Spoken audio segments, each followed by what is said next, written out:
St. Louis looks much different today than it did 50 or even 10 years ago. Many older, cherished buildings have come down and new ones have sprung up. A new exhibit at the Pulitzer Arts Foundation pays tribute to the St. Louis buildings that now only exist in memories. So the exhibition on view right now is Urban Archaeology, Lost Buildings of St. Louis.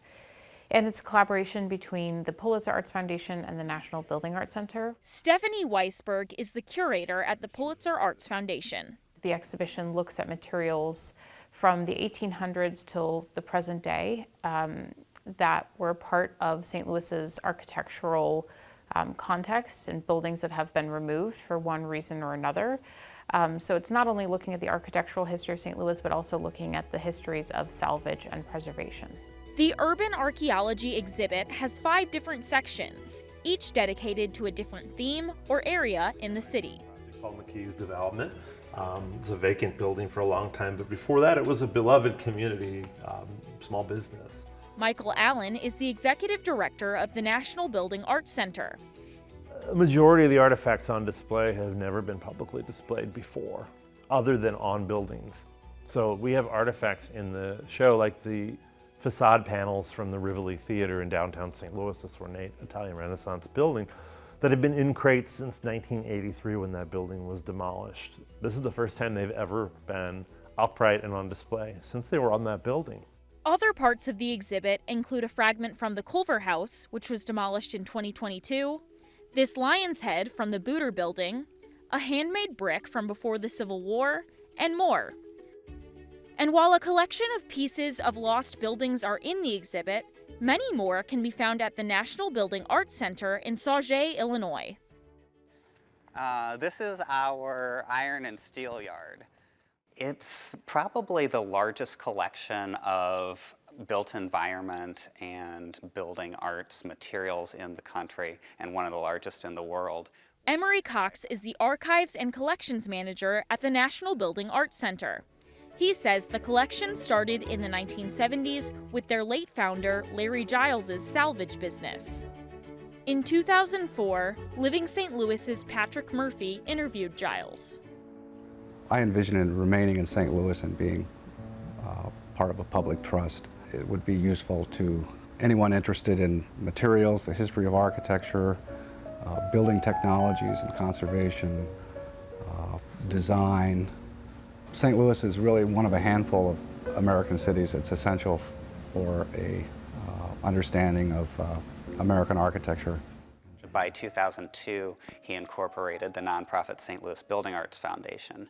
Then in 2005, the organization acquired this site, and for a long time, most of the energy was put into renovating the campus itself.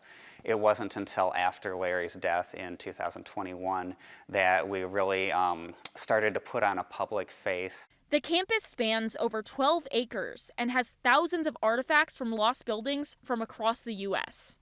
One of the most interesting pieces is a roughly 30-foot replica of the Statue of Liberty. In May of this year, the Brooklyn Museum transferred the statue to us. It's a pressed metal steel repoussé technique sculpted in 1902 in Manhattan, placed on top of a commercial warehouse, and then taken down about 100 years later when the building was renovated. Then it sat in the parking lot of the Brooklyn Museum until it was transferred here. Eventually, Cox says the smaller Lady Liberty will stand upright in Sauget with the Gateway Arch in the background. And more people have come to see the statue since the Urban Archaeology exhibit opened in September of 2023. The number of people who went to the Pulitzer, who attended the opening, was greater than all of our attendance here last year. And a lot of those people have become interested in what's going on at our Sauget campus. So we've probably at least doubled our inquiries and traffic. Attendees get to see incredible artifacts from St. Louis at the Urban Archaeology exhibit, but they also get to offer their opinions about our city. There's an interactive section that allows visitors to mark and write about St. Louis landmarks that are important to them. It would be irresponsible to have this kind of an exhibition leave itself as some kind of definitive statement. When the forces of change, the fact of demolition, and the efforts to conserve memory and mark what's important are ongoing and will continue as long as St. Louis is still a city. So we wanted to create a space in which visitors can participate in offering their version of the city, marking places that are significant, both present and lost. But whether you go to the Urban Archaeology exhibit, the National Building Arts Center, or both, Stephanie Weisberg says these experiences can help St. Louis area residents understand our past, present, and future. That's the power of museums. That's the power of an institution like the National Building Arts Center.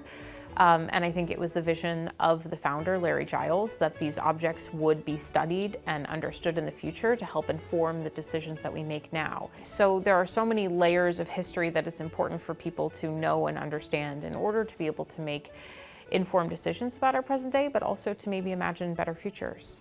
The Urban Archaeology exhibit at the Pulitzer Arts Foundation will be open until February 4th, 2024. For Living St. Louis, I'm Veronica Moheski.